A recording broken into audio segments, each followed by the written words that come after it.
Hello friends, welcome to Hema Rao kitchen. நம்ம இன்றைக்கி பார்க்க போகிறது ஒரு ஹெல்தியான ஸ்வீட் ரெசிபிங்க. சரிங்களா? நம்ம வீடியோக்குள்ளே போயிடலாம். அதுக்கு தேவையான பொருட்கள் பார்த்துக்கலாம். நான் இப்போது 2 கப்பு கோதுமை மாவு எடுத்து வச்சுருக்கேங்க. 1 கப்பு இதில் இருக்குது, 1 கப்பு மக்லேயே வச்சுருக்கேன். சரிங்களா?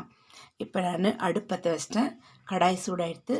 இப்போ இந்த மாவை கொஞ்சம் வாசனை வர அளவுக்கு நல்லா வறுத்துக்கலாங்க. சரிங்களா? வாங்க பார்த்துக்கலாம். இது கமகமன்னு ஒரு வாசனை வரும்போது நம்ம ஸ்டவ் ஆஃப் பண்ணிடலாம். இதை நான் வறுத்துக்கிறேன். பாருங்கள், நல்லா கலர் மாறிடுத்து. நல்லா ஒரு கமகமன் வாசனை வரும் கோதுமை மாவு. சரிங்களா? இந்த ஸ்டேஜில் நம்ம ஸ்டவ் ஆஃப் பண்ணிடலாம். இது ஆறட்டும். ஸ்டவ் ஆஃப் பண்ணிட்டு இது கொஞ்ச நேரம் நல்லா ஆறுந்தும் நம்ம பார்க்கலாம். இதுக்கு இந்த லட்டுக்கு தேவையான பொருட்கள் எடுத்து வச்சுருக்கேன். நான் ஒரு 10-15 பதாம், முந்திரி ஒரு 15, ஒரு டேபிள் ஸ்பூன் பொட்டுக்கடலை. சரிங்களா? ஒரு துண்டு தேங்காய். இதுவும் நம்ம துருவுனா ஒரு டேபிள் ஸ்பூன் அளவு வருங்க. சரிங்களா? அதுவும் நீங்கள் கணக்கு வச்சுக்கோங்க. அவ்வளோதான். இதெல்லாம் நான் பொடிசாக கட் பண்ணிட்டு இந்த தேங்காயும் துருவி எடுத்துகிட்டு வந்துடுறேன். அப்போ நம்ம பார்க்கலாம். கோதுமை வாரிடுத்துங்க. இப்போ நம்ம இந்த பாத்திரத்தில் போட்டுக்கலாம்.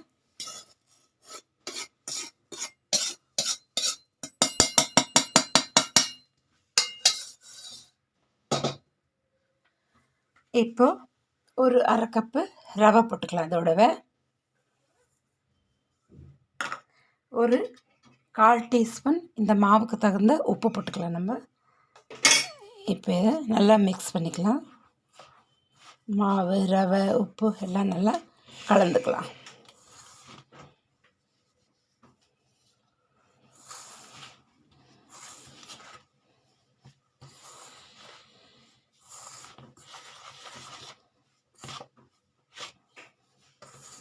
நல்லா கலந்தாச்சு. இப்போ ஒரு 2 டீஸ்பூன் நெய். இங்கே குளிர் ரொம்ப அதிகங்க, அதனால் நான் உருக்கி வச்சுருக்கேன் நெய். நீங்களும் மாவில் ஆட் பண்ணும்போது கட்டியாக இருந்தால் உரிக்கங்க. ஒரு 2 டீஸ்பூன் நெய் விட்டுக்கோங்க. இல்லைன்னா ஆயில் கூட விடலாங்க, ஒன்றும் பிரச்சனை இல்லை. 2 டீஸ்பூன் ஆயில் விட்டுக்கங்க. நெய் இருந்தால் நெய் விட்டுக்கோங்க. இப்போ நம்ம இதை நல்லா தண்ணி தெளித்து ரொட்டி மாவு பதத்துக்கு பிசைஞ்சிக்கலாம்.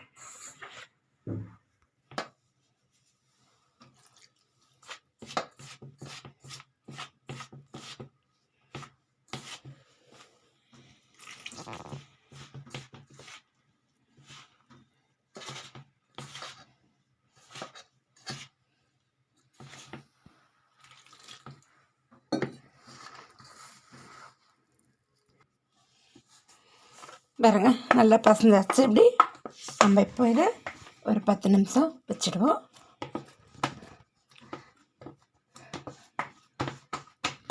மூடி போட்டு வச்சுருவாங்க.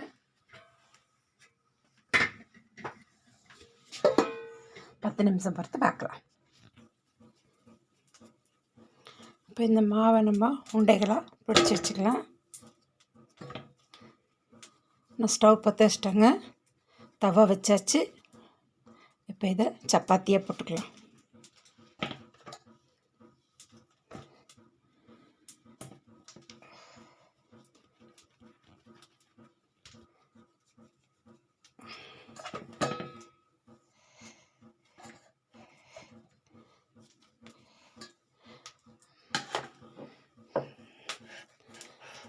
உருட்டிக்கலாங்க. இது மெலிசா சப்பாத்தி மாதிரி நம்ம நல்லா உருட்டிக்கலாங்க ரவுண்டாக.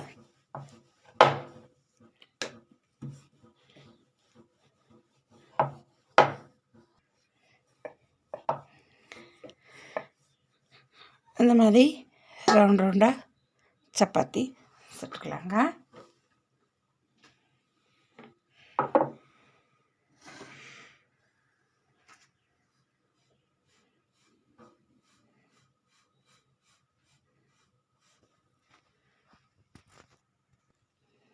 இப்போ திருப்பி போட்டுக்கலாங்க.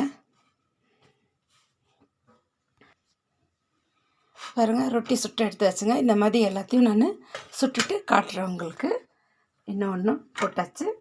இதை மொத்தமாக சுட்டுட்டு பார்க்கலாம். பாருங்கள், நம்ம சப்பாத்தி போட்டு வச்சு ஆறிடுது. சரிங்களா? இப்போ இதை நம்ம ஒரு மிக்ஸி ஜாரில் அப்படி பிச்சு போட்டுக்கலாங்க. போட்டு ஒரு நல்லா ஒரு 3-4 வாட்டி ஓட்டிட்டு வந்துடும். நல்லா இதை பொடியாக அரைச்சிட்டு வந்துடலாம். நான் 2 போட்டு அரைச்சிட்டு வந்து காட்டுறேன். இது அரைக்கிறதுக்கு முன்னாடிக்கு இது வேண்டிய நம்ம ஸ்வீட் போட்டுப்போம். நான் ஒரு 1/2 கப்பு நல்லா இது நாட்டு சர்க்கரை எடுத்து வச்சுருக்கேன் பாருங்கள், வெல்லம் தான். சரிங்களா? இது நல்லா ஆர்கானிக்கு, ரொம்ப க்ளீனாக இருக்கும். நான் இப்போ இதிலே போட்டுக்கிறேன். நம்மளுக்கு வேண்டிய ஸ்வீட்டு போட்டுக்கலாம். சரிங்களா? நான் 1/2 கப்பு போட்டிருக்கேன். நீங்கள் பார்த்து போட்டுக்கோங்க உங்களுக்கு தேவையான அளவு. பாருங்கள், இதை நான் அரைச்சிட்டு வந்து இதில் கொட்டி வச்சிட்டேன். சரிங்களா? இப்போ நம்ம இதையும் அதே மாதிரி அரைச்சிக்கலாம். அரைச்சிட்டு காட்டுறேங்க. நான் இப்போது இதையும் போட்டுக்கிறேங்க. அரைச்சிட்டு வந்துட்டேன் பாருங்கள்.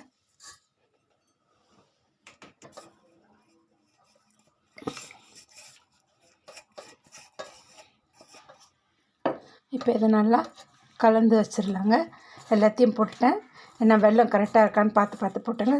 சூப்பராக நான் இது வந்து 2 கப்பு மாவு, 1/2 கப்பு ரவை எடுத்துருக்கோம். அதுக்கு நம்ம 1/2 கப்பு வெல்லம் போட்டிருக்கேன். என் வெல்லம் ரொம்பவே நான் வாங்கிட்டு வந்த வெல்லம் ஸ்வீட்டாக இருக்குங்க. அதனால் உங்கள் வெல்லம் பார்த்துக்கோங்க. ஸ்வீட் இல்லைன்னா இன்னும் கொஞ்சம் ஆட் பண்ணிக்கோங்க. நான் 1/2 கப்பு தான் போட்டேன். நீங்கள் 3/4 கப்பு அப்படி உங்களுக்கு தேவையான ஸ்வீட்டு பார்த்து நம்ம சேர்த்துக்கலாம். சரிங்களா? ஆனால் இதுக்கு இந்த இதுக்கு ஒரு மாவுக்கு இந்த வெல்லம் கரெக்டாக இருந்ததுங்க. இப்போ நம்ம நெய் சுட வச்சு நம்ம எடுத்தோம் பார்த்திங்களா, ஒரு 10 பாதாம், 10 முந்திரி எல்லாம் நான் பொடிசாக கட் பண்ணி வச்சிட்டேன். ஒரு டேபிள் ஸ்பூனு உடச்ச கடலை. சரிங்களா? 1 டேபிள் ஸ்பூன் தேங்காய். இப்போ இதையும் நம்ம இந்த முந்திரியெல்லாம் நெய்யில் கொஞ்சம் வறுத்து இதில் போட்டு உருண்டை பிடிச்சிட வேண்டியதாங்க. ஒரு 2 டீஸ்பூன் நெய் விட்டுப்போங்க. பாருங்கள், அது எவ்வளோ கட்டியாக இருக்குது. நான் எடுத்து வச்சேன் பார்த்திங்களா, அதையும் ஊற்றிக்கலாம். போதும், 2 டீஸ்பூன் தாங்க போட்டிருக்கேன் நான். உருகட்டும். ஒரு 1/4 டீஸ்பூன் ஏலக்காய் பவுடர் போட்டுக்கலாம். சரிங்களா? இதையும் மிக்ஸ் பண்ணிடலாங்க. உடச்ச கடலை நம்ம பொட்டுக்கடலையை வறுக்க தேவையில்ல, அதையும் போட்டுக்கலாம். 1 டேபிள் ஸ்பூன் இருக்கேன். இதுவும் 1 டேபிள் ஸ்பூன் தாங்க. ஒரு துண்டு எடுத்து துருவி வச்சுக்கோங்க. துருவி இதையும் போட்டு இதெல்லாம் மிக்ஸ் பண்ணிடலாம். ஏலக்காய் பவுட்ரு இதெல்லாம் போட்டு இதெல்லாம் நெய்யில் வறுக்க தேவையில்ல. நம்ம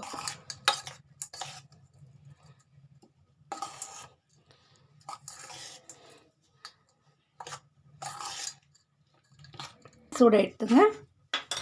இப்போ பாதாம்,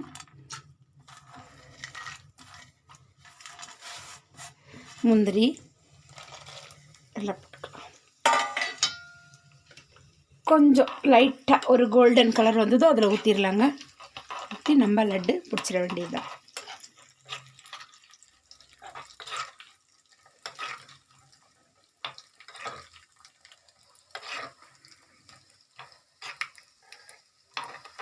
நான் ஸ்டவ் ஆஃப் பண்ணிடுறேன். அந்த சூட்லேயே ஆகிடும்.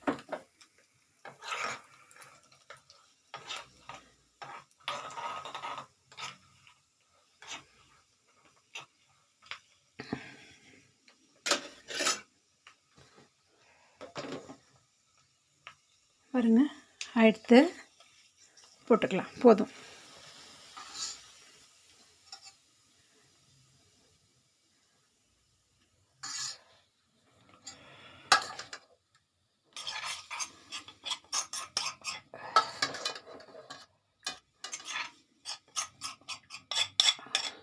அவ்வளோதாங்க. இப்போ நான் உருண்டை பிடிச்சிடுறேன், காட்டுறேன். அவ்வளோதாங்க. இதை நல்லா மிக்ஸ் பண்ணி நம்ம லட்டுவை பிடிச்சிடலாம். ஜாஸ்தி செலவு இல்லைங்க நெய்யெல்லாம். ஏன்னா நம்ம இந்த ரொட்டியாக சுட்டுறதுனால அவ்வளோ செலவு இல்லை. இந்த மாதிரி ரொம்பவே ஹெல்த்தியானதுங்க இது. குழந்தைங்க ஸ்கூல் போயிட்டு வந்ததும் நீங்கள் ஸ்நாக்ஸாக ஒரு 2 உருண்டை 1 கிளாஸ் பால் கொடுங்க. சூப்பராக இருக்குங்க. இது நார்த்து சைட்லலாம் ரொம்ப ஃபேமஸ் இந்த லட்டு.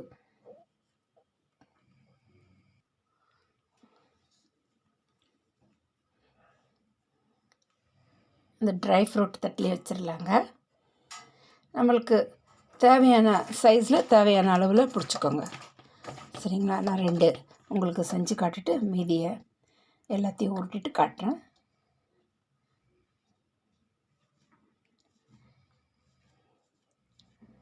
இந்த மாதிரிலாம் செஞ்சு கொடுத்தா குழந்தைங்க ரொம்ப விரும்பி சாப்பிடுவாங்க. இதில் நம்ம சர்க்கரை போடல, வெல்லம் தான் போட்டிருக்கோம். அதனால் ரொம்பவே சூப்பராக வந்திருக்கு. இப்போ நான் இதை மொத்தமாக உருட்டிட்டு உங்களுக்கு பிளேட்டிங் பண்ணி காட்டிட்டேன். பாருங்க, நம்ம செஞ்ச லட்டு ரெடி ஆகிடுதுங்க. ரொம்ப ஈஸி கோதுமை மாவு லட்டு. சரிங்களா? நீங்கள் செஞ்சு பாருங்கள். குழந்தைங்களாம் கொடுங்க, விரும்பி சாப்பிடுவாங்க. நான் ரொம்ப கம்மியாக 1/2 கப்பு வெல்லம் போட்டுதாங்க சேர்த்தேன். நீங்கள் வேணும்னா பார்த்துட்டு டேஸ்ட்டுக்கு ஏற்ற மாதிரி நீங்கள் இன்னும் கொஞ்சம் ஆட் பண்ணுங்கள். சரிங்களா? ஏன்னா நான் ஸ்வீட் கொஞ்சம் கம்மியாக தான் சேர்ப்பேன். எங்கள் வீட்டுக்காருக்கு சுகர் இருக்கிறதுனால நீங்கள் பார்த்து சேர்த்துக்கோங்க. சரிங்களா? இதே மாதிரி செஞ்சு பாருங்கள். குழந்தைங்களாம் கொடுங்க, ரொம்ப ஹெல்த்தியாக இருந்துங்க.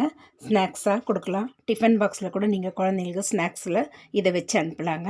ரொம்ப விரும்பி சாப்பிடுவாங்க. நீங்கள் ஒரு வாட்டி ட்ரை பண்ணி பாருங்கள், உங்களுக்கு பிடிக்கும். பிடிஞ்சால் எல்லாருக்கும் ஷேர் பண்ணுங்கள், லைக் பண்ணுங்கள், கமெண்ட் பண்ணுங்கள், சப்ஸ்கிரைப் பண்ணுங்கள். மறக்காமல் பெல் பட்டனை ப்ரெஸ் பண்ணுங்கள். அப்போ தான் நான் போடுற வீடியோ உங்களுக்கு உடனே வந்து சேரும்.